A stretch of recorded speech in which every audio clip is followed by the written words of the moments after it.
Hey guys, Lord here, back in with another action figure review, and today we'll be taking a look at the Marvel Legends Nemesis Build-A-Figure Wave, Phabian Cortez, aka the Acolyte. No relation to the Cortez family from the Spy Kids movie, unfortunately, but he's a pretty decent figure, one that pleasantly surprised yours truly.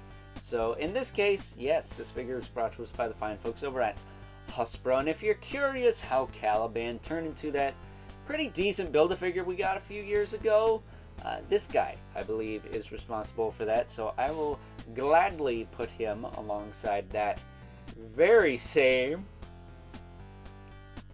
Caliban when I get the chance. But before we get too far ahead of ourselves, why don't we cut right to the chase and get to the meat and taters of this review and take a look-see at all Phabian Cortez has to offer in terms of accessories, starting off with a couple of extra hands. He's got an open hand, and he's got a grip hand with, I think, the right hinge. Yeah, it's got the right hinge for holding stuff, but he doesn't come with anything to hold, I don't think. So there's that. He also comes with a couple of fireballs, fit over his hands loosely, and that's your lot. So taking a closer look at him, and he's cool, I guess. I mean, it's Phabian Cortez, whoop-de-doo-dah. But yeah, when everyone was flipping their shiznit over this character, I was like, who? I'm like, never heard of this guy in my whole life, but I guess he's kind of a big deal. He's been wanted for a while. He's on the Vulcan body, but you don't got to worry about the boot cut on this figure because he doesn't really have one. It's the way the boots are designed. And as far as his articulation goes, his head will look up and down, rotate side to side. He does have some tilt. His ponytail is just kind of a soft piece. Shoulders pop up. He's got that beautiful butterfly in there. Rotate forward and back. He's got bicep twist, double elbow, swivel hinge wrist. If I pop this up, crunch that far forward, that far back, even with the cape, which is nice and keyed. It fits on him pretty well. Waist twist, hips will kick out, back down, forward, back, really tight hips on this guy. Thigh cut, double knee. That works just fine.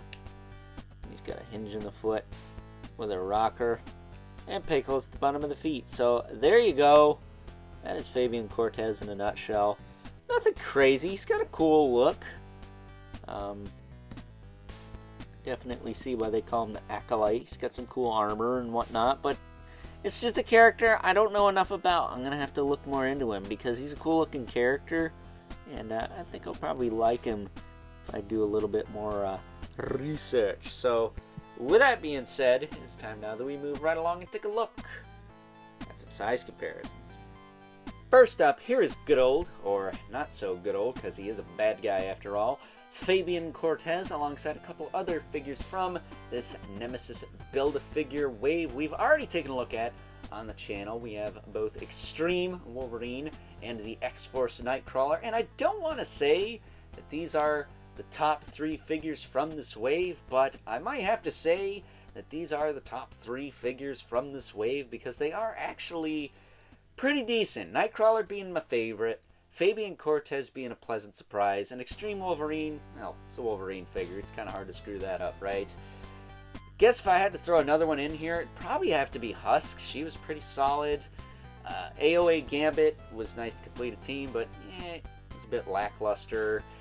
Marrow was a big fat disappointment, and Uncanny Cyclops, or X-Factor Cyclops, excuse me, it's just not necessary, like, really. So I guess if we threw Husk in here, that would be the best figures of the wave, right? So getting them out of the way, you know, if we don't include the Build-A-Figure, who we will be taking a look at tomorrow, FYI. Let's bring in the Mythic Legions for the Mandibolith right here, and the infamous 11 Spawn, who, as usual, towers over everyone because he is not a 6-inch scale figure. So with that being said, it's time now that we wrap things up with some final thoughts.